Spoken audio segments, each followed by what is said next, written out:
Hello everybody, in this video I'm going to share with you more tips and tricks for playing Demeo. So why am I making a second video? Well, because I played more. How much more? Well, 76.8 hours since the game is out, as of May 13th. So yeah, I hope you find this one useful. Just keep in mind, I don't have videos for everything, so I'm just going to share my commentary, voice over a gameplay video. And again, I hope you find this one useful, and let's start. Alright, the first thing is exploring outskirts first. I mean the outskirts of the map, I mean the edges of the map.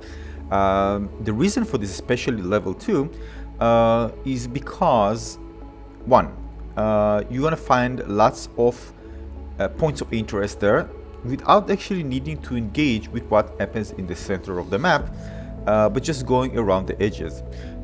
The second reason is that when you do this, the maps are designed in a way that there are corridors that leading in most of the maps. Sometimes there are little changes. Most of the maps, there are some corridors that allow you to channel enemies through them, and this allows you to kind of group that, make sure the enemies are kind of grouped together, and then use spells that allows you to deal damage to a group of enemies. So this is very beneficial and will save you, of course, just spending many spells instead of few that allows you to control the fight.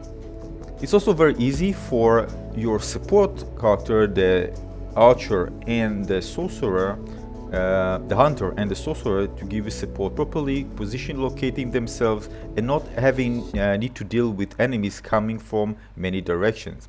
When you play in the middle of the map, you will have a lot of problems channeling enemies like this. They're going to spread out and they're going to be like surprising you, being teleported, and you're going to find yourself needing to deal with enemies all around you instead of being able to just channel them and use spells that are beneficial to get to eliminate a group of enemies. So if you channel them, you're going to deal with them even one by one, and you can even use turret, for example, and everything will be safe instead of a turret, for example, being in the middle and getting hit by an enemy that comes from another direction. So there are many benefits of actually going playing around the edges of the map first and then going to the center, again, as much as possible if you can.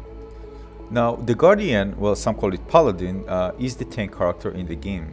The thing is that he can actually, due to his shield, sustain more damage, and it happens many times where the team kind of split, and split is okay in certain situations, of course, but the Guardian, we can take damage while the other characters can actually give him support. And the thing is that if you don't do this, if you don't trail behind the tank character, you're gonna find that the tank character will get even more damage because he has a low attack score. So basically it will hit for less damage.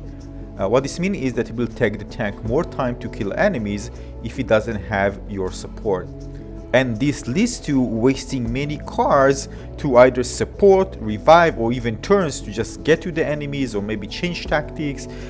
If you stay together, you deal more damage together, you clear enemies faster, you can support each other better with your cards, and of course, because you are together, enemies will channel towards you as a group, and you can even channel them and use AoE cards to eliminate them rather than spreading them apart.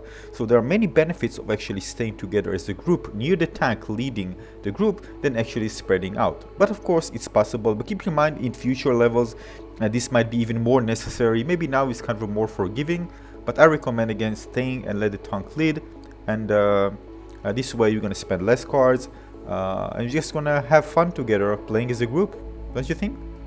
Now I see this done many times where players are actually maybe, for example, going with many cards that are good for the level 3, like keeping 3 coins or maybe several turrets, but then you only have maximum of 10 cards to hold.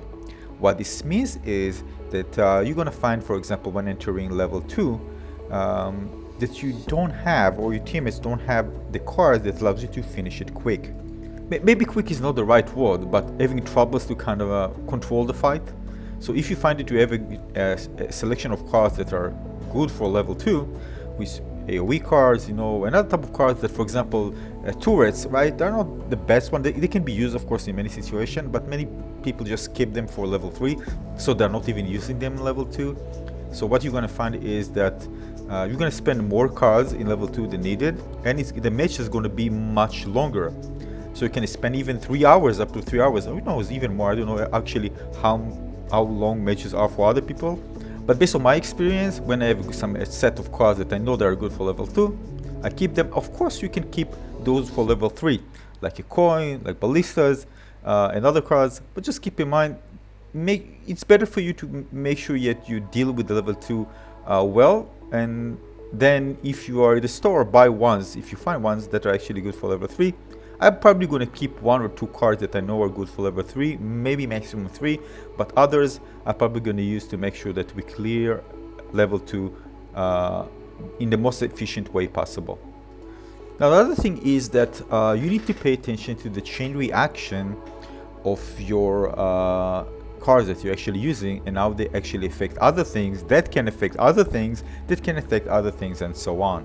Now usually the chain is not that long, but basically, for example, if you are about to hit something that can explode and there's an enemy nearby, and this one can cause another explosion. For example, if you are about to kill a frozen elemental, an ice elemental, which will explode because of this, it can actually stun your teammate nearby and deal even damage to it.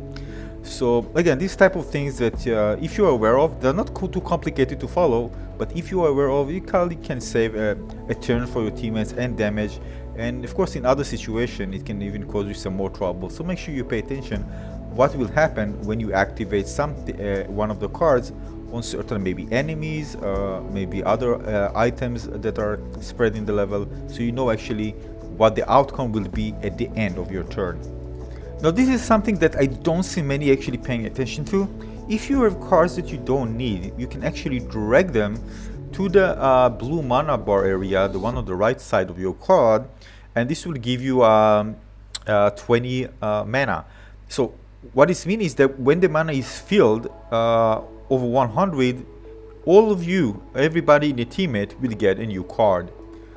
Now, of course, again, if the card is not important for you, and if you're very close in a situation where it's kind of a troublesome for you, it's better even to kind of burn a card that might be good later, but just for the sake of your team to get an extra card. So this is something that you can do as well. So again, just pay attention to this. Of course, you can also sell a card at the end at the store and get money for it, but some cards sell for so much less, and considering that if you're doing the second level well, you get so much resources to buy cards, this is better for you to actually burn them, especially level 2, where you have some, kind of a nice selection of cards already.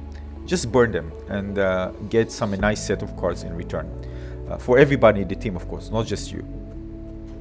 Now, poison is amazing in this game. It's so powerful because it can take damage over time to enemies, but keep in mind it can actually remove it if you use a fire effect. And if you even pay attention when you fight the boss, the Elven Queen, when she does her ability, the fire, if she hits something on the ground where there's poison, she's just gonna remove all the poison on the floor. So this is just something to keep in mind for kind of having more options for you maybe to clear an area if you need to pass through it. Although between us, the poison doesn't deal a lot of damage, but sometimes, in certain situation, you might be on the edge. Something to keep in mind. Now, this is something regarding usability. You have the option, if you go to the settings, you'll have the option to actually you'll be able to, once you activate it, to rotate the board. This way, this enables you to actually rotate the board using your sticks on your controller and position it, for example, like it's kind of a painting on the wall. So for example, if you're gonna play like lying on the bed face up, what you can do is actually rotate the board, so you're just gonna see the board from kind of a top-down view.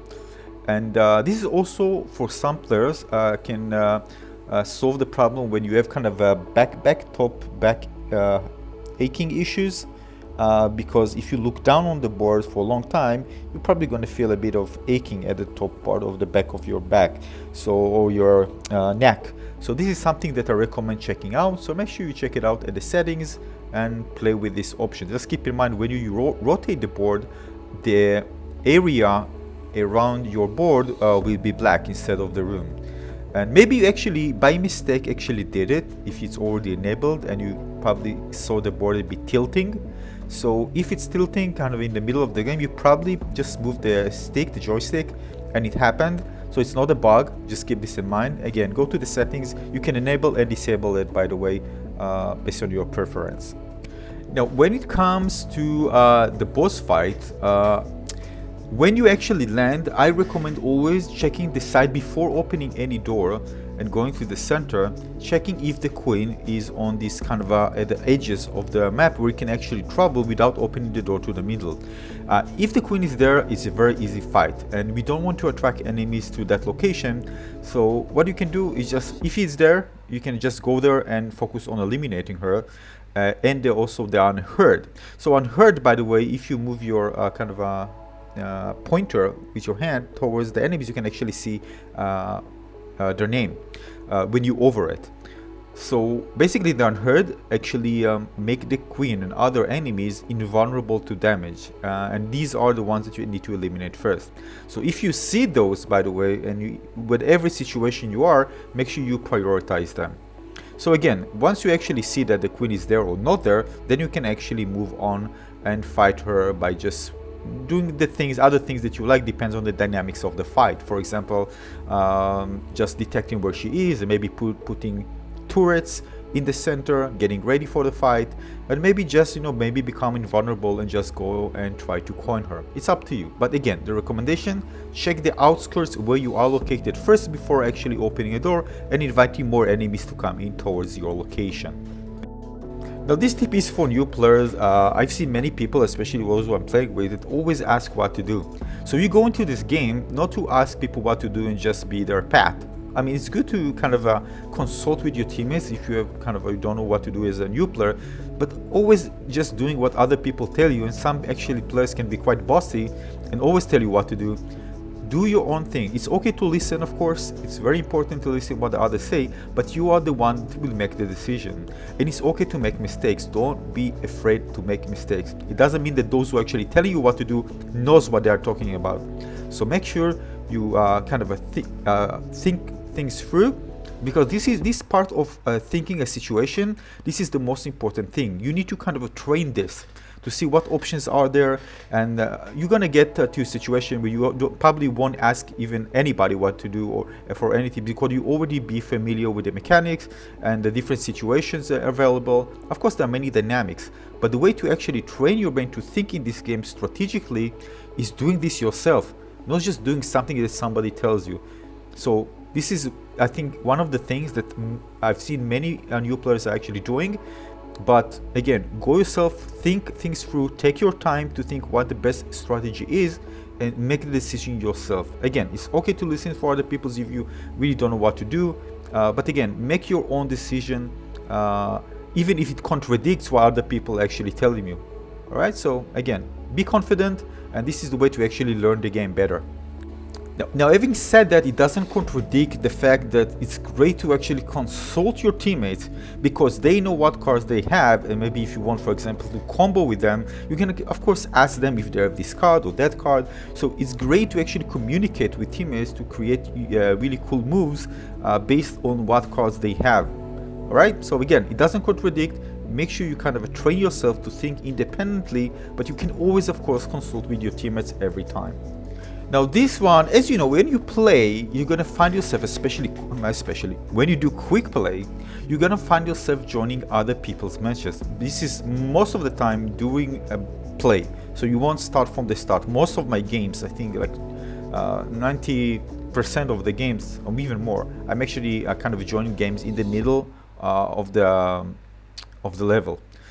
Now, before you actually choose a character, make sure you pay attention to what characters are there. Maybe they are failing for some reason, maybe some left because other people just continue choosing a class, maybe it just doesn't fit, maybe, you know, there can be different situations. Maybe there's a user, player that actually is playing quite, you know, is quite bad because he's a new player, and you need to give him some kind of support. So you need to choose a character that can actually fit the situation, right? There's no kind of absolute thing here. But in certain situations, you might find out that a certain character will be better to finish the mostly second level better than choosing another one. For example, sometimes I choose the sorcerer, because I know that once I get in, I'm going to have, of course, my default cards that can be beneficial for a certain situation that I'm actually getting into. For example, AoE cards. As you see here, these are the cards, right? These are the default cards.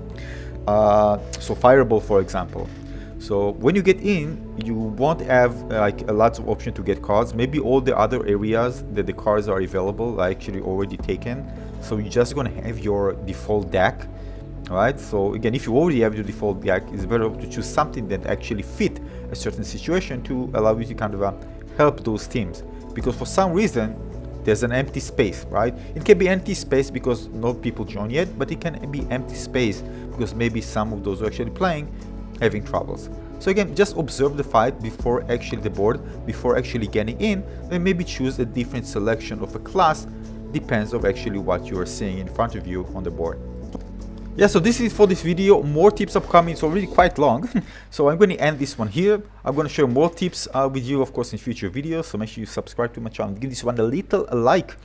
And enjoy the game, of course. Amazing, amazing game. So if you still have doubts, check out my other video. Check my review of Demeo. And you're going to see why this game is absolutely insane. Until the next one, see you soon. Bye-bye.